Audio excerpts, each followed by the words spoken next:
Hey there, guys. Welcome to the Straightforward End. Me, your host, Sashin Johnson, and this is your Brighton press conference reaction from Rangnick, but also some transfer news in Nkunku and Pau Torres. But without further ado, let me get into the press conference. First of all, some team news.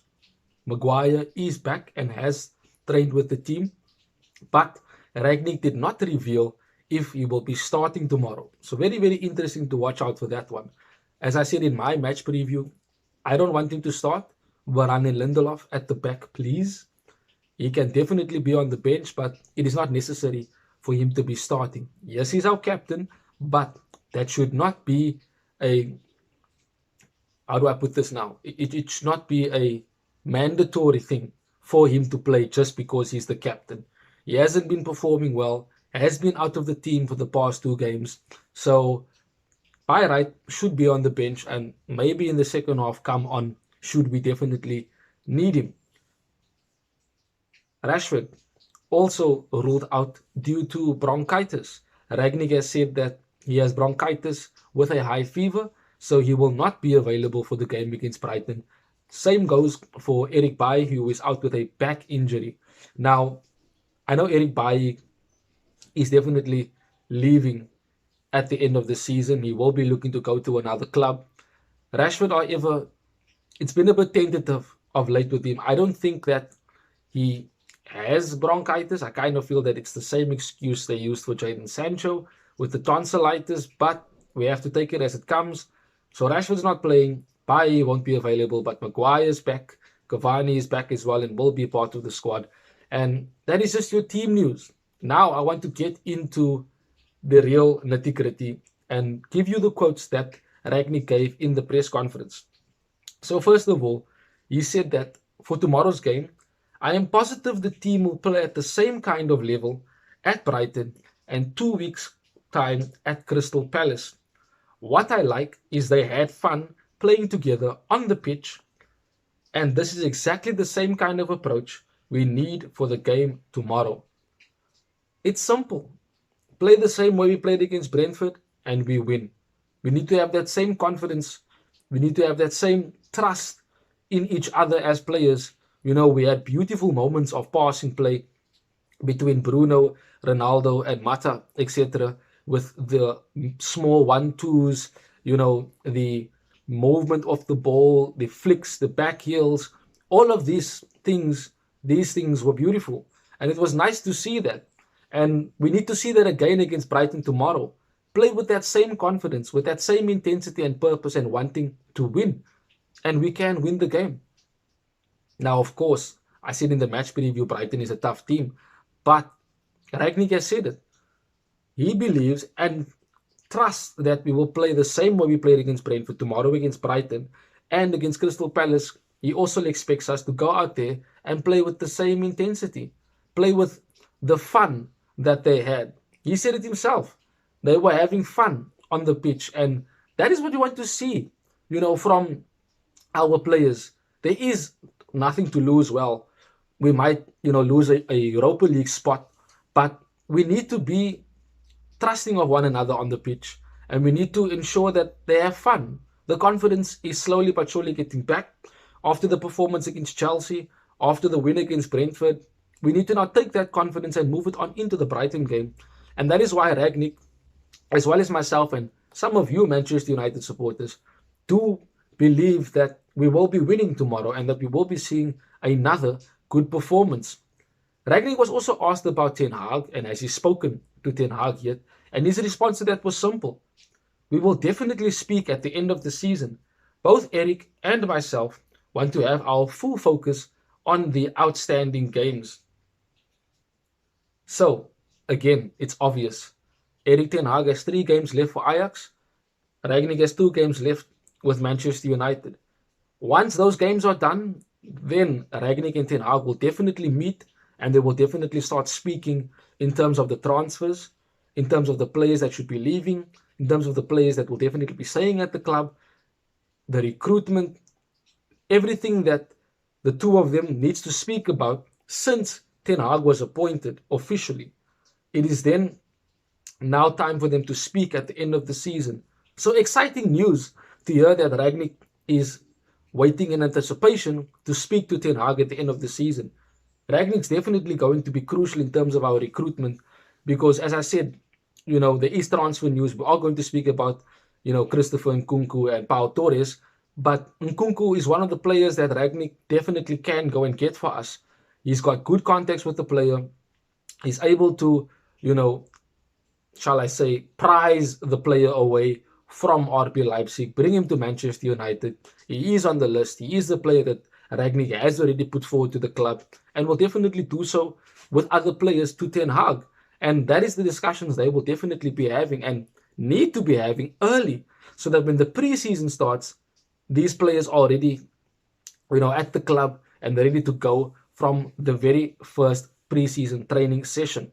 Furthermore, he basically said that we have agreed we will have a chat and speak about everything at the end of the season. We need to get past these two games. Win against Brighton, win against Crystal Palace, and then we will definitely see Rangnick doing his work with Ten Hag, and we will be seeing changes at Manchester United. I can't wait till the two of them meet, till the two of them are seen with a photo together, until we actually hear the type of dialogue they have between each other. It's going to be exciting. It is already exciting.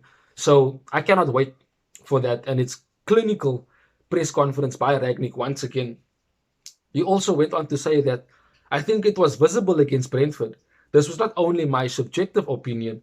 You could see the way they enjoyed themselves on the pitch. Not everything was perfect, but in possession, we controlled the game. Just a final quote on Ten Hag before I get into the transfer news that I want to bring to you. Rangnick also said that Eric needs to say which players he wants to work with. I'm positive with the players who are here and new players, the pathway could be a positive one, and that is what we are trying to achieve.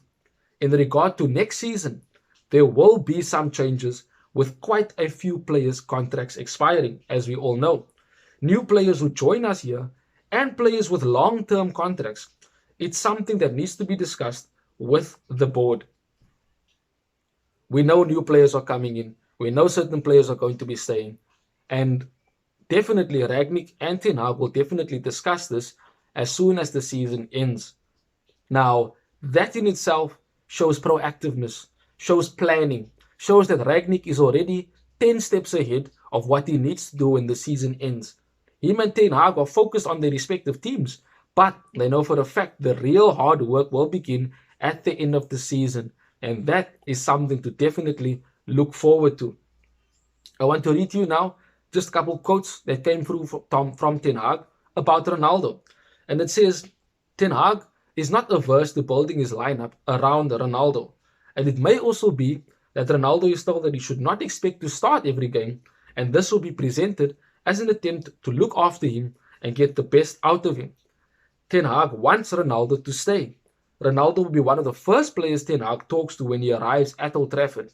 And despite the massive rebuild of the squad already being planned, as we've just spoken about, he wants Ronaldo to remain as a key player. I want Ronaldo to stay. Ten Hag wants Ronaldo to stay. Let's hope that Ronaldo stays.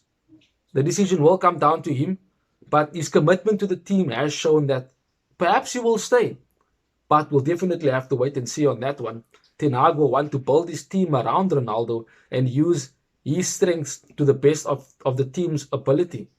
Of course, he cannot and won't be able to start every game. He will be 38 next season. But we will have perhaps another striker in place like Darwin Núñez to start most of the games and have Ronaldo play in key games. Games where we could possibly use a player like him. Him coming from the bench will definitely be a threat. So keep an eye out for that one. We'll definitely be hearing more about that. So, transfer news now. What you've been waiting for, other than the press conference, of course. Don't forget to subscribe to the channel. Our goal is 1,000 subscribers. And thank you to those who have already subscribed. We are just a few away from 200 subscribers. I am so happy about that and thankful for your support. Transfer news now. It is understood that Ten Hag is planning 3 major signings during the next transfer window. as it is the first step that will be significant, in the overhaul of Manchester United's squad. It has also been reported that we have started having talks with Christopher Nkunku and his representatives, as well as Pau Torres. So we've started talks with players that we potentially are wanting. We know about Pau Torres, Villarreal centre-back, left-footed. We've seen him play against us, and we've seen him play against Liverpool, a quality player that can definitely and will improve our defense. And of course, Christopher Nkunku, I've given my full detail on him in previous videos. Definitely go and watch him. He scored last night again, by the way. Also a very, very good goal. Technically, a first-time finish after a cross that came in from the left-hand side. But Christopher Nkunku, Pau Torres, two players that we are definitely in talks with, and two players who could potentially be coming to Manchester United as part of the three key major signings that we need to make for Ten Hag, as he has requested, because the squad will definitely be getting an overhaul. That is for sure. But we move on to Brighton. Transfer news will always be coming in on the daily, so you'll definitely hear it first at the Stretford End. And of course, thank you guys for joining me in today's video. You guys have been absolutely awesome and amazing. For those who made it to the end of the video, you guys are awesome. True, faithful Stretford End Red Devils. Thank you for joining me. That is it, me, Sashin Johnson, from the Stretford End. Till we speak again soon, Red Devils. Have a wonderful match day, and let's go and get the 3 points against Brighton. Bye-bye, Red Devils.